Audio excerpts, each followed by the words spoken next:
بسم الله الرحمن الرحيم. احنا هنا في مارينا 6 في فيلا نموذج الجوهرة. لما بنخش من البوابة هي على الشارع على طول بنلاقي الكوخ الاولاني ده بتاع الامن مبني، ودي الحديقة الامامية. نخش بنلاقي اللي هو الممشى دوت. الفيلا هي اللي قدامنا ديت بالظبط، فيلا دورين مباني على حوالي 500 متر او اكتر، الارض على حوالي 1600 متر بالمنافع بتاعتها وكل حاجة. ده المدخل الأولاني، مدخل الفيلا الرئيسي.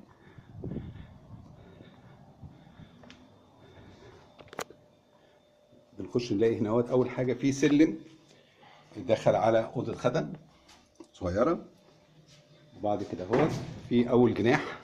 الفيلا فيها 6 أجنحة، 6 أجنحة بمعنى أوضة نوم بحمامها. ده أول جناح. يبقى الدور الأولاني فيه جناحين وأوضة نوم خدم وحمام للضيوف. ده الريسبشن. ريسبشن بيطلع على الجنينه الخلفيه والبسين، وده الريسبشن. واخد صالون كبير، واخد سفره كبيره، والمطبخ امريكاني مفتوح عليهم، في كل الاجهزه من اي تو زي، ديب فريزرز، ثلاجات، الغساله، ديش ووشر. وده حمام الضيوف الاولاني. المطبخ زي ما احنا شايفين فيه كل حاجه، لان هي فيلا معروضه باللي فيها. ده اوضه السفره، وبعدين ده الجناح التاني. الجناح التاني في اوضه نوم كبيره زي ما احنا شايفينها. الفيلا كلها مكيفه طبعا، وده حمامها. يبقى ده الجناح التاني. بنطلع بعد كده على الدور الفوقاني. الدور الفوقاني هنلاقي فيه 4 أجنحة وأوضتين نوم، أو 4 أوض نوم وحمام. ده أول جناح، يبقى ده تالت جناح.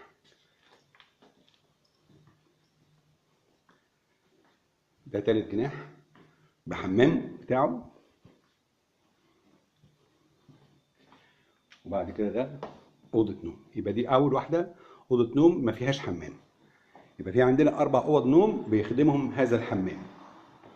ده الحمام ده بالبانيو بتاعه. ده بيخدم 4 أوض نوم ملهمش حمام. دي الأوضة التانية بحمامها، ده الجناح الرابع. يبقى احنا كده شفنا 4 أجنحة. جناح يعني أوضة نوم بحمامها.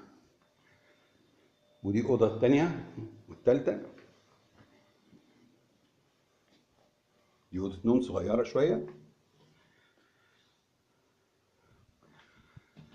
ودي الأوضة الرابعة ما فيهاش حمام، بس كل طبعا الفيلا مكيفة من اي تو زي. وبعد كده اودي الأوضة الرابعة برضو. وبعد كده في جناحين، ده واحد،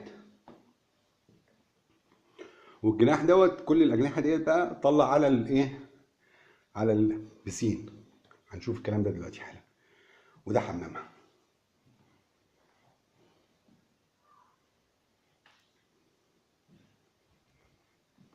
يبقى حفظنا دلوقتي الايه، الدور الفوقاني في 4 أجنحة، والأربع أجنحة وفي 4 أوض نوم تانيين، وجناحين تحت يبقى فيها 6 أجنحة و4 أوض نوم و3 حمامات.